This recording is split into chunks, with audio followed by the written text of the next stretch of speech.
I'm your host, Annie Bowles, and this is News du Jour.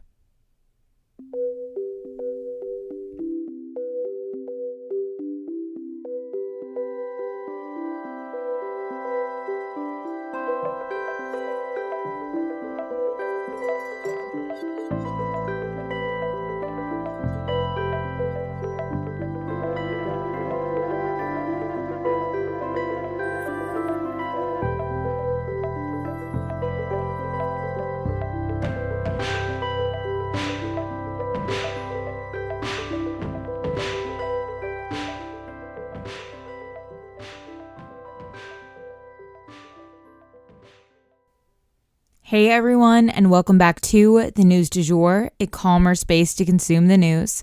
So up first today is Israel's vote having been pushed. Just a quick update, and then we will get into the rest of the news. So, like I mentioned, we're going to discuss Israel's vote being pushed. So if you need a backstory here, we covered it yesterday. Definitely go and listen to that episode. But as a little update, Benjamin Netanyahu has put a pause on his plans to overhaul the judicial system in Israel. Thank goodness. Now, maybe he thought he could slip one past his people. Maybe he still does think that. But for the next month, this issue has been tabled. Negotiations will continue, though, on this issue in a month. So it's not over. This hasn't been closed out, but we'll definitely keep you guys informed. For our first longer story today, I do have to issue a content warning. This story involves a mass shooting of children.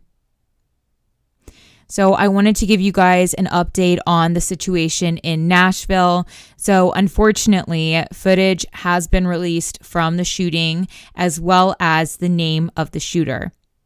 A person by the name of Audrey Hale, who appeared to be transgender, going by him, his pronouns, was the shooter in this tragedy. Audrey appears to have been a student at the school and could be seen driving a Honda Fit onto the campus, a former student of the school, I guess I should say. It only went to 6th grade. Then, using a semi-automatic weapon, they shot through the glass doors of the school. Audrey is seen wearing camouflage pants and a backwards red baseball hat and climbs through one of the shattered door frames. In total, the shooter had 3 different firearms on them. Local police said they believe that at least 2 of the guns were obtained legally. They found a manifesto at Audrey's home detailing the plan of attack at the school, even with a map included. They believe lingering resentment towards the school motivated this attack. It also appears that the shooter had a totally different intended target originally, but decided against it because that facility had too much security. We don't really know more than that on what the other target was, but that was mentioned by the local police. All 3 of the children that were killed were 9 years old. Biden urged Congress to act to protect our children from such heinous acts of violence. But as we mentioned yesterday, President Biden has already issued a very strict executive order on the subject of gun control very recently, doing all that he can to help prevent guns from falling into the wrong hands.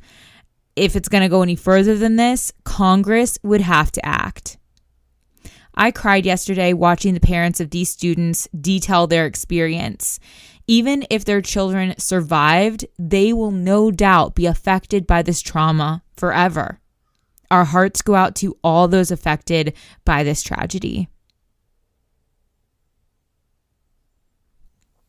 And next up for today, a judge compels Mike Pence to talk. So things continue to heat up for former President Trump. Former Vice President Mike Pence was shying away from having to speak to the special counsel investigating the January 6th attacks, most likely because he doesn't want to say anything that could further complicate his political career or possibly even implicate him in some way. He wants to distance himself from his former boss and is working hard to do so. But that's much more complicated when he is forced to publicly relive and explain his experiences on the darkest days of Trump's presidency. And keep in mind, this was a day where Pence's very life was threatened by that angry mob. They were calling for him to be hanged, you guys. I'd be shocked if there wasn't some residual trauma there, and I am impressed by his ability to carry on with his political career the way he has. But just yesterday, a judge ruled that Pence is going to have to testify about the events of January 6th and likely some of his other interactions with former President Trump that may be relevant to the investigation. That said, he's allowed to pass on any questions that have to do with his role directly in Congress on January 6th. You see, there are laws against anyone trying to grill political leaders over their carrying out of their duties in Congress.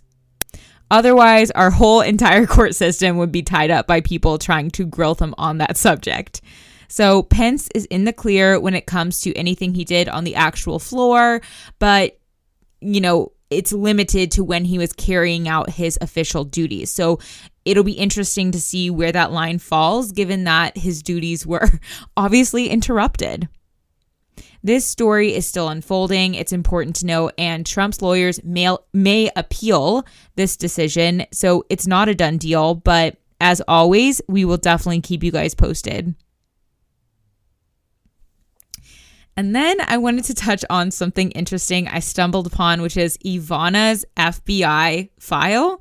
So this was a fascinating little tidbit, unrelated to January 6th, other than its proximity to President Trump. But apparently, Ivana Trump had an FBI file, and an extensive one at that. She was under investigation up until her death.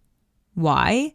It seems someone reported her for having close connections to shady figures from her home country, formerly known as Czechoslovakia, as well as her immigration status. Bloomberg had been requesting the documentation ever since her death, but the FBI is just now getting around to releasing these documents under the Freedom of Information Act. They only released 190 pages with some of the information redacted, but they have said they plan to release more of the 900 some pages that they have on her over the next month. Pretty crazy, and if there are any major revelations here, we'll be sure to let you know. And that is the news du jour. Today, I wanted to leave you guys with the quote, "Don't take life too seriously. None of us are getting out alive anyway." If you enjoyed this episode, please subscribe on whatever podcast platform you use to listen. A rate and review or shout out on social media would mean the world to us and help us be able to keep creating the news du jour. But the best way to support all of our work is to become a patron at www.patreon.com/sugarfreemedia. You can also follow us on social media under sugarfreemedia.co on Instagram and just sugarfreemedia, all one word, on TikTok. We appreciate you listening and look forward to telling you about the news again next time on News du Jour. Broadcasting from